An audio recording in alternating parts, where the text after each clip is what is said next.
Today you're going to learn the very first skill you'll need to know in order to knit, and that is how to cast on stitches. Hi friends, welcome back to the K4 project. If you are brand new to knitting as an absolute beginner, then you've come to the right place because I'm going to be teaching you in a series of videos how to knit. Today you're going to learn the very first skill you'll need to know in order to knit, and that is how to cast on stitches. Casting on is how we get yarn onto our needles so we can start knitting. So today I'll show you the long tail cast on, which is stretchy, neat, and perfect for beginners. There's several different ways to cast on stitches for knitting, but I want to show you the long tail cast on because this gives the cleanest look and gives you a choice on a different edge depending on what you're making. There's two different edges that the cast on stitch looks like. Here's one side of it, and this is good for maybe scarves. And then if you turn it over, here's the other edge, and you might choose to use this side for something like the cuff to a sweater. Before you begin casting on stitches, you need to determine how much yarn you'll use to cast on those stitches, and the rule of thumb is to use 3 times the width of whatever you're knitting. So I'm just going to estimate the width of the knitting needle here, which is 8 inches, and I just measured 3 times that amount, which is way overkill, but better to have more yarn to start with than not have enough yarn to finish the cast on stitches, because there's nothing worse than casting on stitches for something like a blanket or sweater and realizing you're coming up short by just a few stitches. And I personally like to have an excess amount of yarn tail to work with rather than a very short amount. So just remember, rule of thumb, 3 times the width of whatever you're making, and then give it a little extra amount on top of that. You'll need to know a couple terms. The end of the yarn that's in my left hand is called the yarn tail, and the yarn that's connected to the ball is called the working yarn. And I'll use those terms throughout this video when I'm referring to a part of the yarn to cast on the stitches.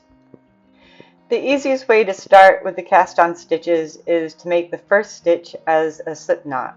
Take the measured yarn and then fold it in half and the distance is being held with my right finger and thumb, and fold it in half and place it over your left palm and secure the 2 strands with your fingers while putting your thumb through the center of that loop.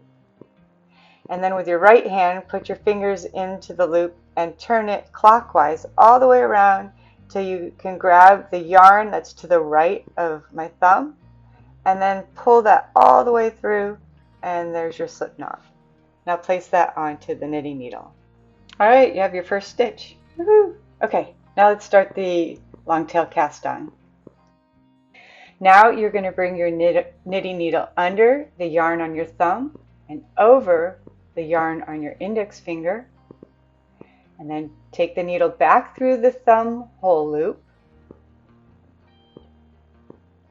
and then release the yarn on your thumb and gently pull the yarn that's closest to you towards you, and there's your stitch.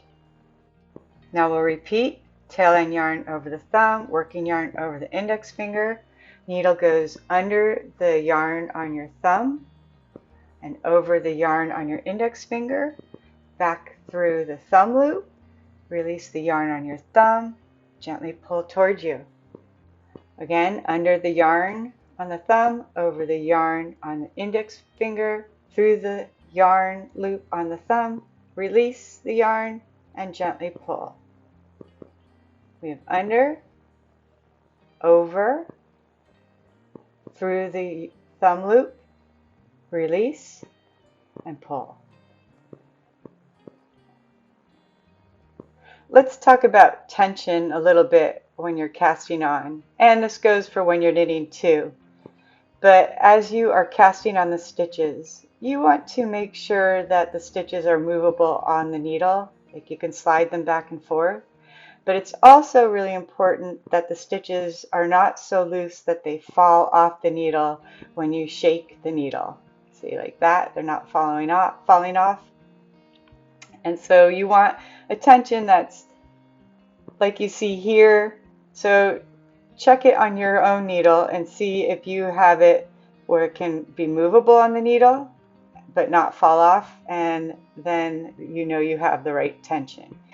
You'll need to keep practicing the long tail cast on method until you feel comfortable, because at first this is going to feel really wonky, but just keep practicing the rhythm of going under the yarn on your thumb, over the yarn on your index finger, back through the yarn loop on your thumb, and then pull the yarn towards you.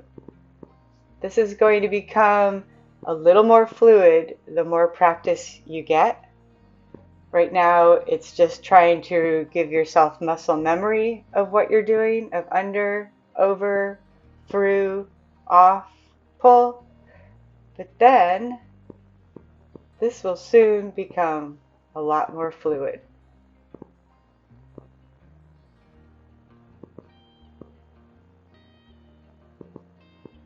So take this apart and do it again and make your slip knot. This time I'm doing a slip knot on the flat table with the yarn tail to the left, and the counterclockwise loop goes over the yarn tail, and then grasp it with my right fingers and take my left fingers to grasp the two yarn strands and then pull. And then you're going to place that on the knitting needle by tightening it. You're going to pull the yarn tail to tighten the slip knot, and that makes the knot smaller to fit on the needle. And then now we can begin the long tail cast on by practicing some more. We'll take the yarn tail and place that over our thumb, the working yarn over our index finger, grasp the two strands together with the remainder fingers on your left hand. Now we've got our triangle or slingshot. Place the needle under the yarn on your thumb and over the yarn on your index finger, back through the loop on your thumb, release the yarn on your thumb, and pull towards you. There's your second stitch. Under, over, through, release, and pull. Under, over, through, release, and pull. Let's keep working on that, but make sure your tension is good. Remember, slidable on the needle, but not so loose that it falls off. So keep practicing casting on the stitches in the long tail cast on method. I'm going to continue to do this for the remainder of the video so you can use it as a reference while you practice. And don't worry if your stitches look uneven right now. That's totally normal for beginners. The more you practice, the smoother it's going to look and feel. When you're ready, you can go to the next video, and that is going to show you how to start knitting. And we will start with the most basic stitch called the garter stitch or knit stitch. And once you learn the knit stitch, you will be on your way to knitting and making great projects. So I look forward to seeing you at the next video, and keep practicing. Happy knitting, and thanks for watching. Okay, see you soon.